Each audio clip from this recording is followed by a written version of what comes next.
So we're going to do a video on this car because I'm about to cut the quarter panels off this car. So far I've cleaned out this car. I did a video on cleaning out this car. I've never worked on this car before. So what can I tell you about the car? So this was a nightmare car for somebody, and I'm gonna try to make this video as quick as possible. I'm not sure how to go about this video. I want to show you some good stuff, and I'm going to show you some bad stuff. The reason I don't know whether or not to make this video is simply because I'm a proponent of this hobby. I make a livelihood off the muscle car and classic car hobby. It's what I've done for a long time. And anyway, long story short, this car is, I'm going to show you what it is. And I mean, this is probably going to dissuade some people from wanting to get involved with any of this. And that's not what I want to do. But maybe this is a cautionary tale. Anyway, let me show you what we got, and we'll go from there. So first off, when we read the VIN number, this was a V8 car with AC. And we've got the trunk lid for this car that shows it was a 400. So this was a Pontiac Firebird 400 with automatic and air conditioning. So in 1969, this is a hot car. 69 is probably the most desirable of the F-body cars, both Camaro and Firebird. Other than the Asterix, you know, the Bandit car. But we're not talking about that today. So what we got is a car that was imported. I know it came up from Arkansas, and the guy in Arkansas probably picked it up south. But it's got great rockers, inner rockers, sills, all that stuff is good. The bottom of this car, when you crawl underneath it, 90% of it looks brand spanking new. Now the reason for that is, at some point, the owner took this to a very professional shop, and they put a full floor in this car, and it's been sitting, so there's some surface rust we're going to have to clean up. But the floor's in there properly, and the bottom has no rust. It's like this. It's beautiful. Now, it's a Dynacorn full floor, in case anybody cares. There's your sticker. But I've done cars from the same owner, and the same guy put the full floors in, frame rails, trunk lids, all that stuff. And the guy does really good quality work. I've got no complaints. They were straight cars, and they were easy for me to take in and finish up. Now back here, they did a drop-in floor pan. Comes up to here. The rest, as you can see, was pretty good. Obviously, we got to clean it up. But it's solid. So that's what a pro shop did. And they did a great job. And I don't know what it cost. All I know is the owner was happy with that. Now, he decided he didn't want to wait because he got impatient. And I guess that's the cautionary tale of this video. Sometimes spend the little extra and trust your guy, be patient. Okay, so now let's go to shop number 2. I can do them right away. Bring me the car, and I'll give you a better price. We'll do the quarters, and we'll do the inner wheelhouses. And he was supposed to take the filler out of the tail pan and clean that up. So we'll talk about that later. So long story short, the owner goes, looks at the car, and he sees exactly how it is right here, minus the rust, because, you know, it was new and fresh and all that jazz, right? But that ain't attached. It's got a few welds down there and one up here somewhere, one there and one there, but nothing across the bottom.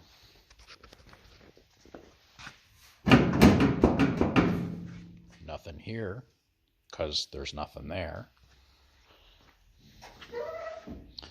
Now the full quarters that I've ever used, and look, all the parts are Dynacorn. I'm assuming that was probably likely Dynacorn.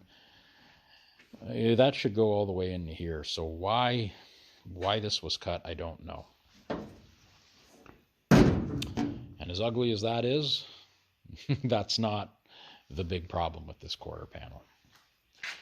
Even though I hate that that was done, I can fix that. But what I can't fix, without taking the quarter completely off the car, now here's where it was kind of welded, and here's where they really, really welded it. Now, I don't know how they pulled this off, but that's some crazy fat welding. And this ain't all warped, and this is perfect. But right here has a dent. They warped it here. At any rate, that's a lot of weld to be cut and to remove, but it is what it is. It's what we got to do. So, that's what a wheelhouse looks like. And in behind this quarter is a wheelhouse. And this ridge all the way around here and then down through here sits against this, and these peaks line up. So this is how this fella decided to fix the wheelhouse. And I'm only showing you this. I wasn't even going to bother, but if I'm going to show you any work on this car, I feel like I'm just going to show you everything we got to do to the car. And where is it? And there it is. You can see where they welded in where you don't see. Now, he likely welded this from the top when the quarter was off.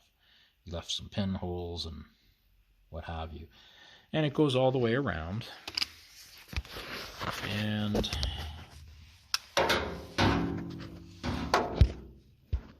there it is again. So I'm having a hard time showing you that. Now, there's nothing wrong with cutting that and scabbing a piece in and welding it in. Yeah, I know, use the whole thing, but you don't have to. What you do have to do is cut enough material at a flat place. Now, it won't be flat. It'll be, in my experience, they're slightly angled. So you leave extra. You leave extra there. You slide it just over the top, and you push it in, and you push it down snug. You pre-fit your quarter panel. You pull it out till it fits perfectly. And if it don't fit perfectly, you might have to do some relief cuts, whatever you got to do to make it fit perfectly, because you do have to weld all around that edge inside, you know, like every couple inches with a spot weld, whatever. But it's got to be tight and sealed and good.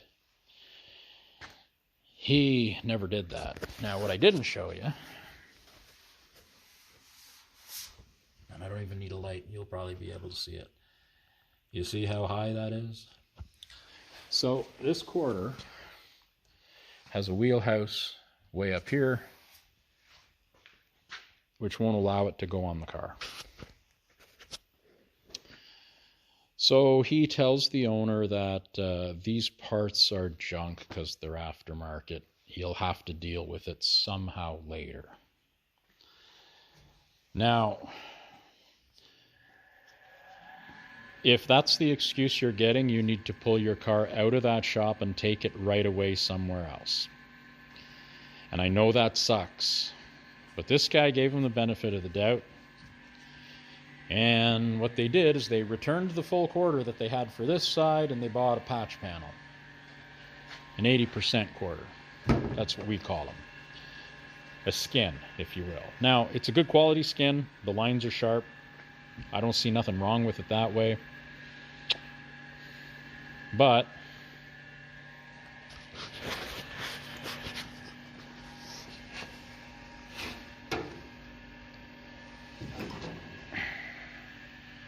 that's kind of rough. Let's see what we got up underneath. It's hard to get good light.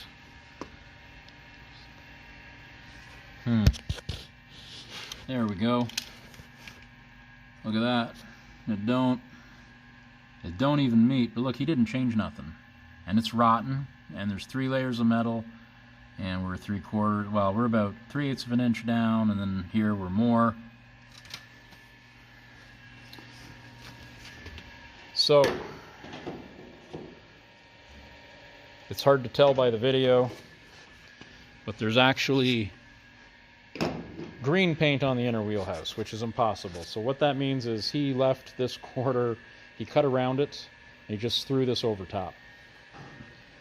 Now what that caused He tried to line the front up down at the bottom tight, and he did a reasonable job down there. Take my word for it if the video sucks. But right up in this corner here, it's super tight with all that extra meat. So once you line that up and you can't push this up anymore, the whole quarter starts to fall.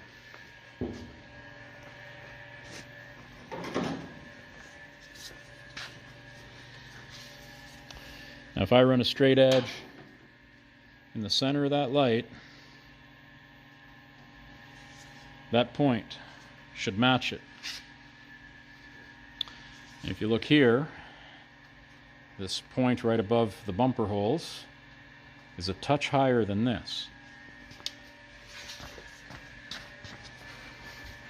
Now this had been smashed, so I don't know why he didn't fix that before welding the quarter to it. But this point is down here and should be up here. And if I go off this light, see what I'm saying? So this is like 3/4 of an inch low. Where this is welded should be way up here. Now I understand that the quarter don't look new because it's all rusted, so he decided to take all the finish off it. And nobody bothered putting any paint or nothing on this when it was put away, which was under a tarp outside, so I'm kind of ticked off. This quarter, we're supposed to save this. So I told the owner, I'm going to hit it with 80, I'm going to hit it with 180. Either it'll clean up or it won't, and if it don't, we're not using it. And the owner's going to be mad because he's going to have to buy another quarter yet again. But we got to put a wheelhouse in it also, so here's the options. If I can save this, that's great. Once we get it off, we'll have to see how bad the wheelhouse is. It looks like it's just the edge. Now, if it's just the edge, when we cut that old one out of there, while there is a new piece all the way around, we can flip that around and use it over there and fix the edge. On this side, we're going to cut way back further and fix that, replace it. So this quarter, I know I can take off and put right back on the car after we fix the house, the wheelhouse. So essentially, we got to take both quarters off and start over with the wheelhouses. And that's what we're going to do. Now, the reason I didn't really want to talk about this video too much, and I've been kind of trying to figure out how to explain it. I'm trying to be delicate. I don't want to scare anyone away from, their dream car or anything like that. But look, it's great to fall in love with a car. We all do it. I've been in this hobby / business, whatever you want to call it, as long as I could drive. So I still fall in love with cars. And sometimes I'll buy cars I shouldn't. And I mean, I'm the guy that should know better. But, so here's some other stuff real quick. He put filler to hide the little welds from the factory instead of repairing down there where he was supposed to. But he didn't sand nothing, so all the Bondo is flaking off and flaking off and flaking off. He didn't, not only did he not grind it or go down into metal, he didn't even sand it. Like, this isn't even a good cover-up job. It's pretty bad. Both doors can't really be adjusted because the pins are shot, but they're both way too tight. So we're gonna have to take that quarter off where there's most of the original under it, line that door up, and then fix that quarter. And then we're gonna have to take a bunch of measurements from different places, make this door match that door before we put this quarter back on. See, there's ways around it. You just got to think it through. That patch, he deleted the AC. We're going to have to do a cut and butt all the way around it because it just doesn't fit. It's staggered and lapped there and there. Here it's tight, and here it's proper but not welded in right. These panels were replaced. He messed something up and had to split it and bash it in. Like, why he didn't weld it shut? It's weird. Like, I get that stuff don't always fit, but finish it. yeah, he didn't replace this little chunk of metal in here. He just welded it, like really, really welded it. So this is the thing. It's not a big deal for me, but I mean, look, this sucked for the owner, and it was so bad for this guy that this car sat for a lot of years under a tarp because he didn't even want to talk about this car. And this guy loves the hobby. He's got multiple vehicles. I've done a lot of vehicles with him. And this car sat in his backyard for a couple of years, and I kept saying, are you ever going to do anything with this? Because I can fix this. And he looked at me and goes, no shop will touch this. So I guess after he pulled it out of that shop, he threw it on his trailer, and he went to a couple other shops. And they didn't say yes or no. They just kind of put him off, which I kind of understand. But I mean, it's getting hard to find these cars, especially now, to save them. So I told him, bring it to me. Tell me what you want to do with it. So his plan for this is to build the car to completion. He's going to drive it for a year. And this guy has a lot of cars, but some are for sale and some are not. Now this car is for sale. You could buy this car right now, today, from the guy. You can buy it in a few months when all the body work is, the metal work is done. Or you can buy it a year from now when he's driving it around with paint on it and a motor and all the stuff. It's for sale. It's always going to be for sale till it's sold. But he doesn't really care if he sells it or not, if that makes sense. He's got a beautiful 69 Camaro. Now, if you go back, you can look at the prototype Dynacorn car. I did a video on it, and it's a 69 Camaro SS. Same owner. So this guy knows how to assemble a car as long as someone can do all the body and paint and, set him up with a good motor and transmission. He can put a car together. He's done a few. And he's not mechanical at all. He's just a guy. And, he's got a job that has nothing to do with automotive anything. So, anyway, we're going to get this all fixed up, get all this metal work fixed up for him. And it's unfortunate that this car has cost way more money than it should have, obviously. But at the end of the day, we're going to have a real nice car with this. So I hope I'm not dissuading anybody with what